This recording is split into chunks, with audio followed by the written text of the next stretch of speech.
record on this computer. And then what I'll do is, yeah, share screens. So Sean Walker normally does tonight, but he's working at the moment. He's working in Dubai, I think it is. I'm going to cover him for a bit. And it's nice to do these as well because I do miss doing them because I used to do them all the time. But it's nice to chat to you guys. So cool. Okay, this is my chart. So I like CAD JPY. I generally trade three pairs. So it's CAD JPY, EU, Euro USD, and NU NZ USD. I've been going a little bit into volume and kind of how that works and average daily highs and various other things. Just having a little play about with different things and different information. So what I'll do is I'll unclick this. So this is Kev in the group used to use this quite a lot. But what I'm doing is I'm kind of using it just for pinpoint entries. So the way that I personally trade is I do a thing called quarter theory, which is like I'll show you actually rather than just tell you. Quarter theory are like the major support and resistance levels within the market. And then what the way that this has been set out, and actually Paul, who I've just been speaking to, he was kind enough to make this indicator for me. The way it works is it's based off of every 25 pips. So this is how the banks move price within the market, and then they respect these key support and resistance levels.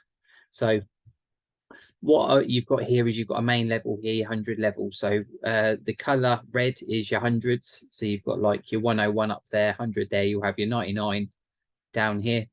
And then the first green is your 25 level. The blue is the 50, so the blue is the middle level. And then the top green line is your 75. So you've got your 100, then your 125, 150, 200, and so on and so forth. The red one, as you can see, volume sitting right on this, and structure-wise, depending on what you guys are learning, we can see that on the 15 minutes we've had this nice break of structure from here. So as you can see, we've been in this area here. We've kind of come up and we haven't finished above this quarter theory level, and it's pulled right down. And then we've had like this really strong push, this like really strong bearish movement down. And then what you can see here, as it's carried on down, we've broken this structure here. So you can see these three equal lows. This one's kind of nipped liquidity, and then it looks like it's come back down. But you've got these three lows here, and as you can see, that's kind of to me that's break of structure. So you've got this area here, it's kind of broken between. So to me, that's now telling me that we're having a general change in direction.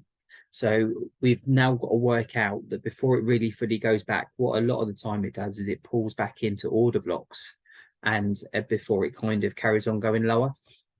So what an order block is the last up candle before a down move and the last down candle before an up move. So if I go down to the 1 minute, and I'll show you guys like a couple of examples of them hitting each other. So as you can see here, so straight away you can pick them up.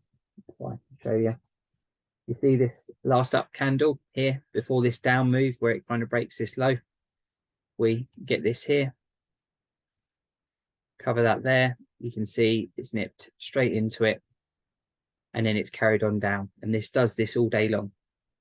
And then what you can do is you can use this to your advantage, and you can then look to get into pretty tight trades. What generally happens is structure constantly changes on the 1 minute. So it'll have a larger general direction, but what it can happen is on the smaller movements, you may find that it'll break structure. So like here, for instance, we're kind of coming down here, but what price has done is it's nipped above these highs before going down even further. You don't generally get that a lot on the larger time frames. It's more kind of, it's neater on the larger time frames. So you can see it's kind of a little bit all over the place on the 1 minute, but what you've always got to kind of look out for is these kind of levels here. So what you can do is I think Paul's actually got an indicator, haven't you, Paul, that kind of marks all this out. It's a smart money indicator, is that right? Yeah, I think it's just, I can't remember, I renamed it now, order block. It's the original order. Yeah, it does order blocks. Yeah.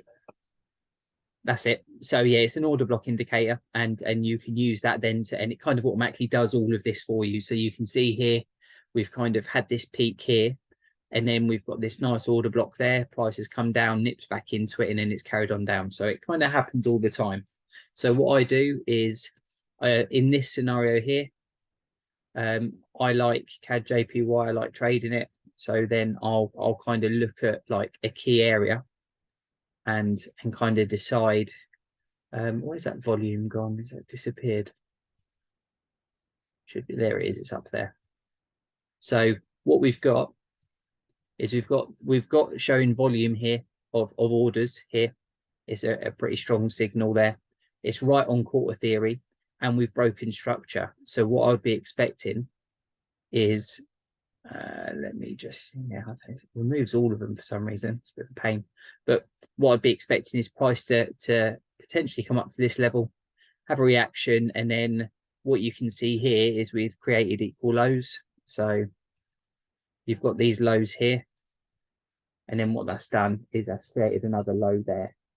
Okay, so there's liquidity sitting under there. So I'd be expecting, if it doesn't carry on going, because it could just carry on going, but if you're setting pendings, I'd be expecting a reaction back up to this level and then the drop. So I'd be expecting price to come up to here, and then I would have my order there, and then I'd be expecting it to break below these lows here, and I'd probably have my TP, just to be safe, probably around here, and that's around a nice 50 pip drop then from that.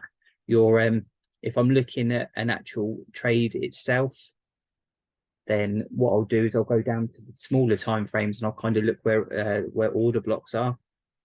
So if I, and by the way, guys, if you've got any questions, then please ask. I'll open the chat box so I can see if you ask any questions.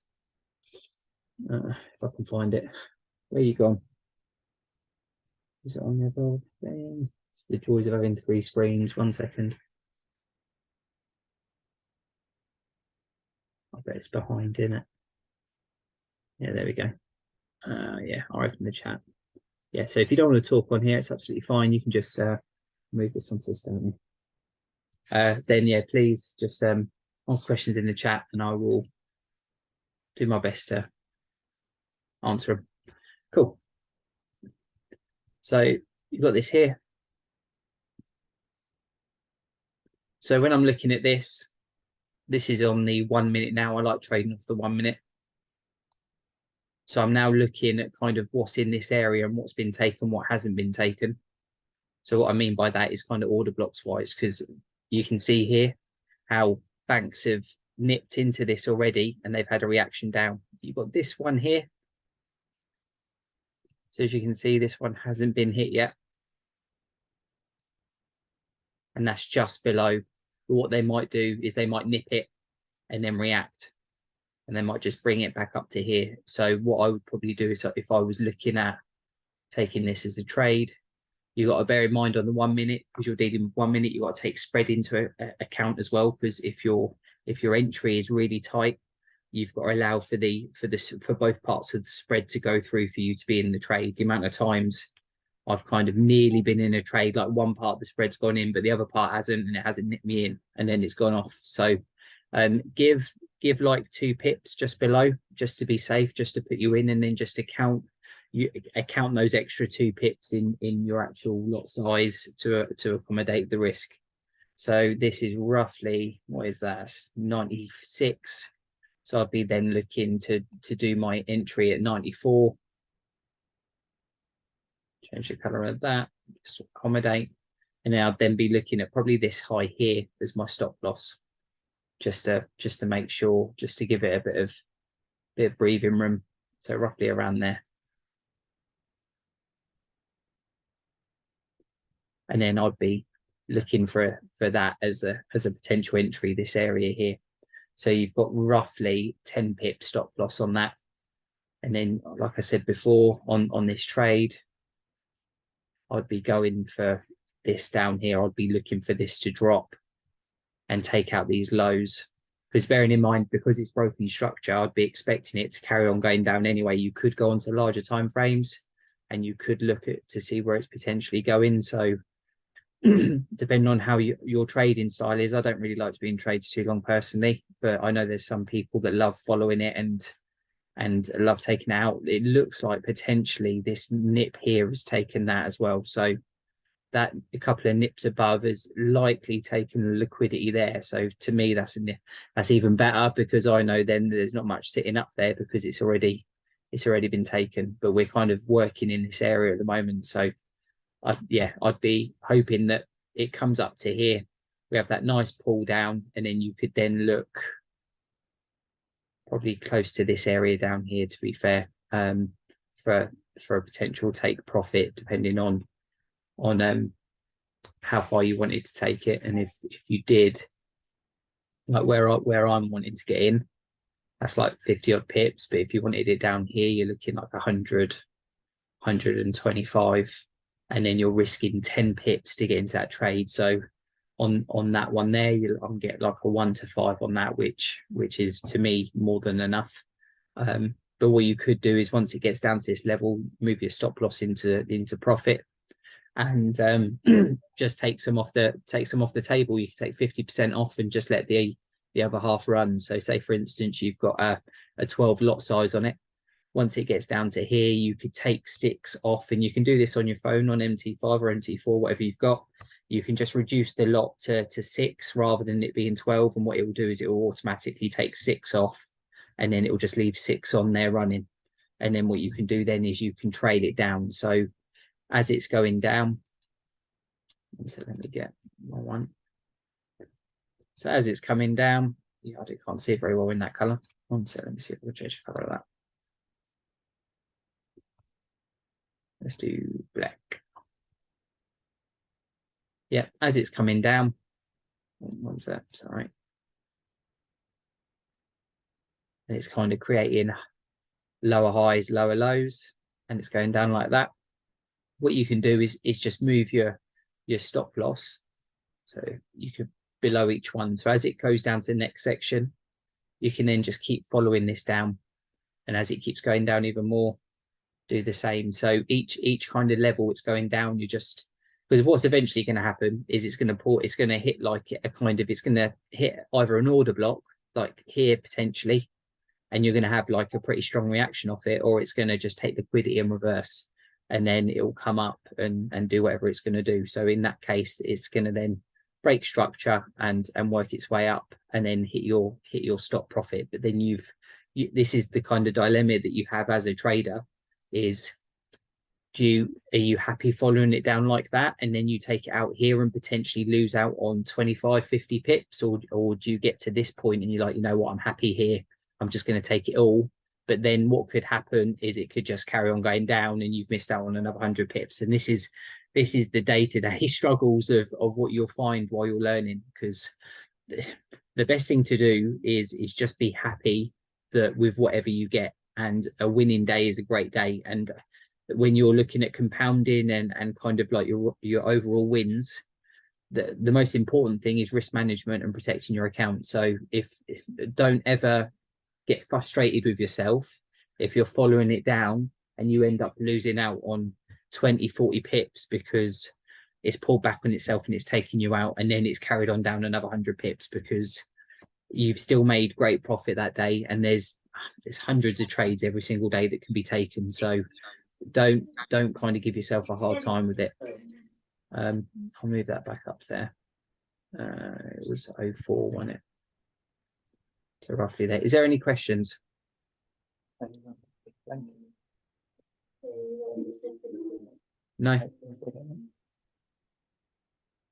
I'm just going to mute Dom. No questions. Anyone got anything in the chat? No, nothing. Make my life hard. Just me chatting shit to myself. Okay, fine. I'll carry on chatting shit to myself. No, cool. Okay, so yeah, I like how JPY, because just simply on the 1 minute, it respects the 1 minute really well, and I just like how it moves. So this is kind of what I look for when I'm looking to trade. And yeah, it works really well for me. So you can see here, And this is kind of where you get like a little bit of supply and demand. You can see this section here. So if I can get it to work. Right across there. Got that supply and demand area there. So you can see here it's hit an order block really nicely here, and then we've had that reaction off. So it's kind of learning all of these different things. So once you've, like, obviously this is a newbie session, so I don't want to go too deep into stuff, but once you've gone through the newbie education, what I would recommend, especially for the new ones on it, is kind of start going into match strategy, the simple strategy. That's a really good stepping stone into trading, just simply because it's very mechanic, and it's got strict rules that you have to follow. And if you don't follow them, then you just won't be successful. So the way he's set up is really good.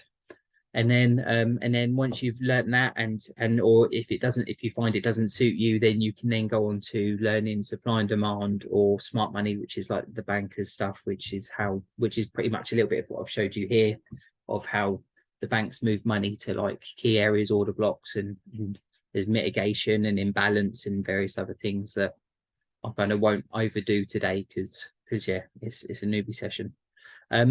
Is there anything you guys are struggling with? I remember when I first started doing this, it was massively daunting, and I thought I'd never get it. So for the new people, if you feel like that, it's totally normal. But the reason we do these live sessions is so you guys can jump on and ask questions and kind of see really how individuals look at charts and kind of what they take. Because what I've done over the years is I've kind of learned technically like loads of different strategies, but then I've just combined my own style into it. So I've taken a bit from quarters, I've taken bits from smart money, supply and demand, and levels and various other bits, and I've kind of then combined it to make my own strategy that works for me. And then all we can do is kind of, as educators in a sense, is kind of just show you what we see, and then you guys then have to pick from that kind of what you perceive, what you learn, and then go and test it out and see if it works for you. And this is why it's kind of important, especially for you guys that are new, to try and get on as many live sessions with different people as possible, because you'll find that you prefer some educators over others, and then you'll just kind of connect naturally with how their trading style is compared to other people. So once you've kind of found someone that you kind of really like and you understand, and you find it easier to kind of learn from them, then yeah, just stick with them and just keep going really. And if you can help it, try not to go with the shiny object syndrome and go to loads of different strategies every couple of weeks, because what you want to do is kind of just stick with one and really try and give it a go. And if you're really not getting on with it, then by all means change it up. But yeah, we've got quite a choice in here, so you just got to find what works for you. I've personally just struggled with getting chart time recently. Work's been ridiculous, which is frustrating. Yeah, yeah, I used to get that a lot, mate. So what I used to do is, so I used to when I used to do mainly bathrooms. So and I was flat out. I was doing quoting pretty much every night, and then obviously having a family, I was getting up at 5 o'clock in the morning, and I was just getting on the charts from 5 till 6. And then I started the gym, but I was never really consistent with the gym. So, but when I was doing the gym, I was just getting up half an hour earlier. And because all you need really, and it's very much like the gym, is you just need consistency in your life. So as long as you can give this half an hour a day, that's so much more beneficial than you doing like 4 hours on a Sunday, because you're not going to be able to retain 4 hours worth of information. It's just not going to happen. After like an hour, your brain wanders and it just like stops. So your best bet is little and often, and do it that. And then what I used to do is, say I was doing a bathroom, rather than listening to the radio, I would be going through education. So I'd have like my phone on the windowsill, and I would be rather than listening to radio, I would be pretty much listening to live sessions. And I know you can't visually see what's going on, but you still retain stuff because you're listening to what they're describing. So I used to find that helps quite a lot. And then also mindset, as we kind of push it in the group, because it is super important. I got Audible and I was listening to loads of like mindset stuff, like Rich Dad Poor Dad, and and various other things. So anything like that will help you massively. Even between jobs, go like on the drive home, rather than sticking music on, stick some trading related stuff on, and you'll be surprised actually what you can fit in. And also when you work out, like I don't, all us men are the same. We'll fucking sit on the toilet for too long. The amount of time I spend on the toilet going through bloody YouTube and TikTok and various other bits, Facebook and all that. If you actually took that time and kind of was watching a video, you'd easily get half hour, an hour's worth of content from us through the day. So yeah, that's all I'd say, mate. And then back testing stuff like this what I showed you here with the kind of order block stuff, you can kind of see here, like once you kind of notice it, you kind of just see it all the time, and then it's just a case then of yeah, back testing and then just working out kind of where you want to place trades, and then once you get to a level that you're happy with, and you kind of want to move away from demo, I would then go for, like, I'd pay like 50 quid and go for like a 2.5K funded account, a funded challenge. Like it costs like $50, I think, to try it. So, and then you get used to then trading under like test conditions, because that's once again another mindset thing where you're kind of, it's very pressured trading, and it feels totally different to demo. So it'll give you guys a good insight into what it'll be like to have like a funded account, or kind of trade with real money, because trading with demo money is very different to trading with real money. There's a lot more emotion involved with real money. So that's what I would recommend if you're fairly new and you're kind of just getting into this, is get to a point where you're kind of starting to see some decent results, and then go for a super cheap funded. And then what you could do is, if you pass that funded, build the funded up, withdraw the money, put it to one side, and then you could then, with that profit, buy a larger funded account. You could buy like a 100K funded challenge for like 500 quid, $500, and then go for that. And then you won't really need anything more than a 100K funded account. Don't get me wrong, you can grow them, but yeah, like 1% a day is $1,000, and it's, by the time they've taken their bit, you're looking $800. So after, once you've converted it into pounds, you're looking roughly 670 quid, 680 quid, that you can make from 1%. So yeah, it's and then bearing in mind you can do that in one trade. So like I said here, that trade that I marked up earlier was a 1 to 5. So on a 100K account, I'd be risking, say, 1%, and I'd be making 5K from that. So by the time you've taken the bits off, you're probably looking like 3.5 grand. And there's a lot of people that don't earn that in a month, and you can potentially earn that in a day. But you have to, it's not a get rich quick thing. This takes a while to learn, and you kind of have to be really really, what's the word, like, kind of strict, and you have to have a really good mindset. And once you've nailed it, then you've got a skill for life, and that's what we aim to help you guys with. Getting rid of social media has freed up a lot of my time to look at charts. Yeah, I need to do that really. I can't, but yeah, that would save a lot of time. I think, even to be fair, even getting rid of like Facebook would be mega. But it's, yeah, anything like that, if you're willing to do it, it's great. But like, it depends on kind of how far you want to take it. I think, how long did it take you to learn Forex? Quite a while. It was a totally different setup to when I first started. um I I struggled, in all honesty, initially. Like with you, mainly you guys, a lot of it was time related. But then also saying that, I started before lockdown, and then during lockdown I carried on. But then I started obviously telling others about it, and this is how TFT come about. So I was spending a lot of time also speaking to other tradesmen, where I could have just been really focusing on trading myself and doing it that way. But I didn't actually notice a real improvement until I started doing live trading for the group, because it kind of made me accountable, I think, because I was teaching others. I just retain stuff a lot better. I remember looking at charts and thinking, fuck, I'm not going to get this. And then I'd never even, I don't think I'd even heard of compounding before trading.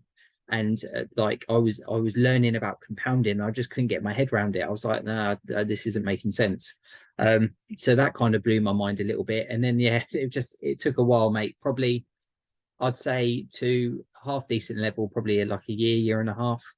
But there's some people pick it up really quick, and this is what I really struggle with people outside of the group is they're like, how long will it take you to become successful? And I'm like, well, that's kind of like a really generic question, because I could pick it up like in a year and a half, but then someone could join 6 months after me and they could pick it up within 6 months, and they would pick it up a lot quicker than I will. So it really and this isn't just in trading, this is in anything. Like you could be part of a plumbing company, a new guy comes and he's fucking picked it up just like that, and you're like, fucking hell, like how have you picked it up so quick? And people are just naturally good at different things, and it's very similar with this. So yeah, it took me a while, mate, to be fair. I'm not the smartest or sharpest tool in the shed, so there's a lot better traders than me in the group.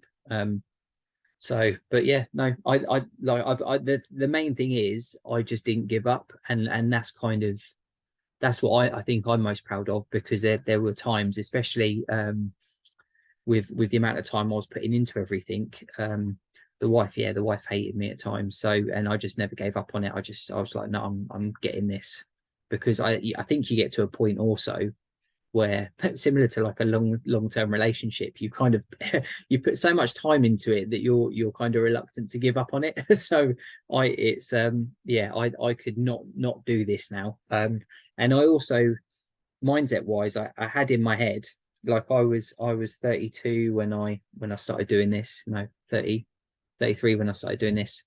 And I had easily like 15-20 years of plumbing left. So I kind of said to myself, okay, so I when I first started learning this, I didn't know like what you could really make. I was just kind of in my head, I was thinking, no, if I could make an extra £100 a month, that'd be a result.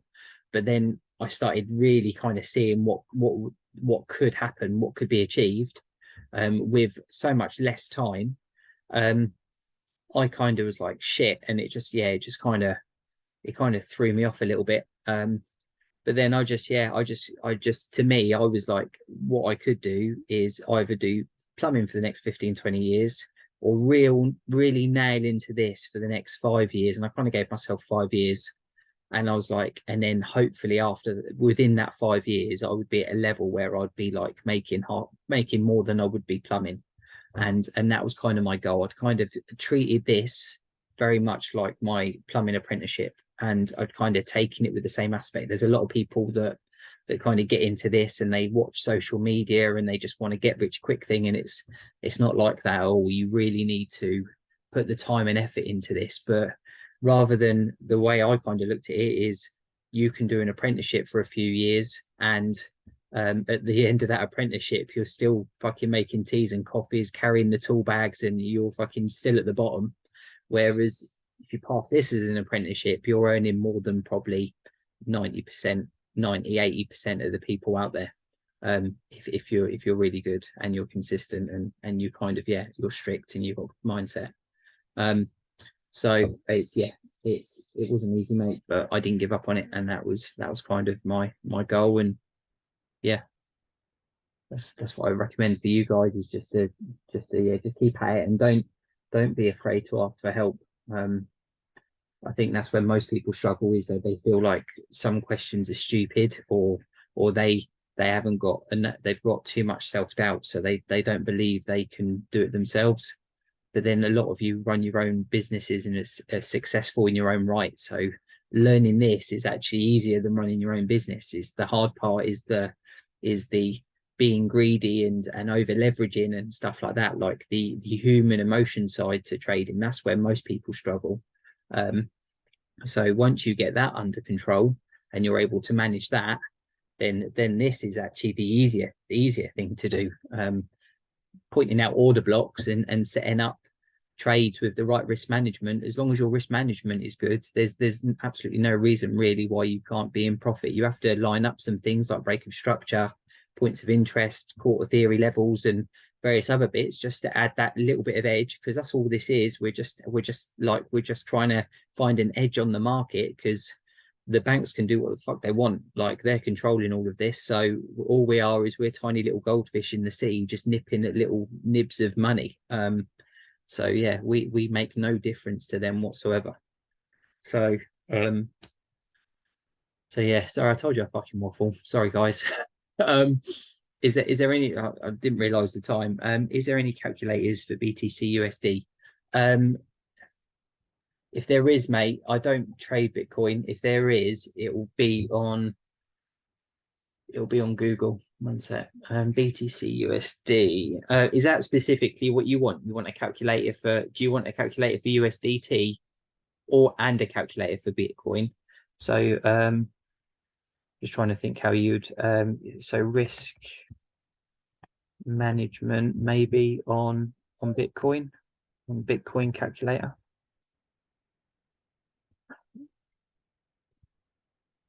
Oh yeah, there you go. You got a Bitcoin lot size calculator there. Yeah, that's kind of what you're wanting. No, I don't want that.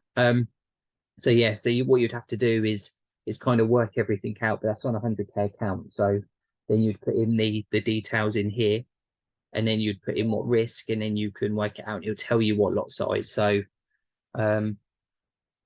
245231. Is it going to say? Yeah, so it says here that's a 2 lot size, and then what you're doing is, I think that's right, Bitcoin to USD. Is that what you wanted, mate? That pair. Um, I don't know. I don't know if they've got USDT on there. So look. No, I don't think they have. You might have to Google it, mate, and see if you can find one.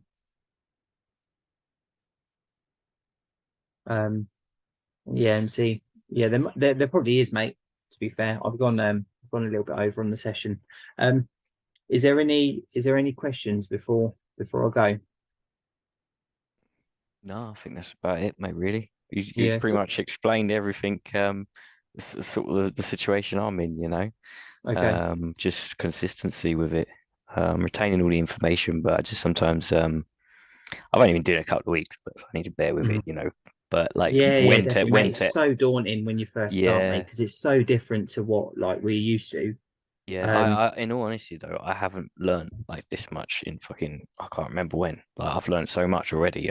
okay, But I just it's awesome. just when to enter the trade. But I know that's gonna come with time. That will come. Yeah, that will just Yeah, come naturally. it's The not best thing to do is once you've been through the newbie stuff and that, just go on to the simple strategy, because you'll find the rules of the simple strategy so easy, and Matt mm, explains it so well in there, and the support they've got in that little group is fucking awesome. So it's just, yeah, go in there, mate, and yeah. kind of crack on. And then like all of this will come, like it just Mm, naturally comes, and then it's like what eventually will happen is you'll just get to a point where, like, it's like when you buy a new car. As soon as you buy a new car, every fucker's got it, and you'll mm, just you'll just see stuff that you've never seen before, and then you'll just be able to, like, straight away. I can just see stuff now, and I don't need like indicators and everything everywhere.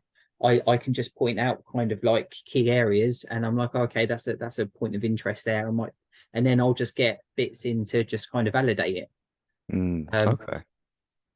but it'll come, mate. Yeah, it just takes Yeah, time. It's like with anything in it. It's like definitely. driving lessons in it. Like, we're all shit Yeah, drivers initially, and then we have lessons, and then we pass, and then we get better over the years. And it's exactly the same with this. So, definitely. Yeah, I'm loving it though. So oh, good. No, it's good to I hear. feel like I've made the right decision already. Yeah, awesome. No, it's great to hear, mate. Before you go, Cool, Sean, cool. Yeah, go ahead, mate.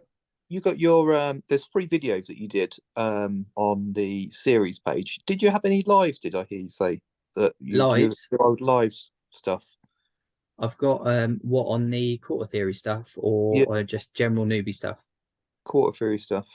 Yeah, I've got loads. So I've got like three YouTube accounts. I need to log into one of them. One of them's got loads in. So do you want them? Do you want me to send them over? Yeah, that'd be good, mate. Yeah, Yeah, I'll stick them in the newbie section, because then you guys can learn about core theory levels and that. yeah, that'd be cool. Cheers, Yeah. bud. All right, bud. Okay, cool. Is there anything else, guys, before I go? Also, does simple strategy require a lot of time in front of the screen in terms of trading? No, I don't think so. I think a lot of them, they do, a lot of the trades happen between 5 and 7. I know some people trade throughout the day. That's because they got the time to do it. I think you do have to, from my understanding from the simple strategy, you do have to be at the computer waiting for divergence and various other things to kind of pop up. But obviously with this, you could just set this and just let it run, and it's either going to take you out or it's not.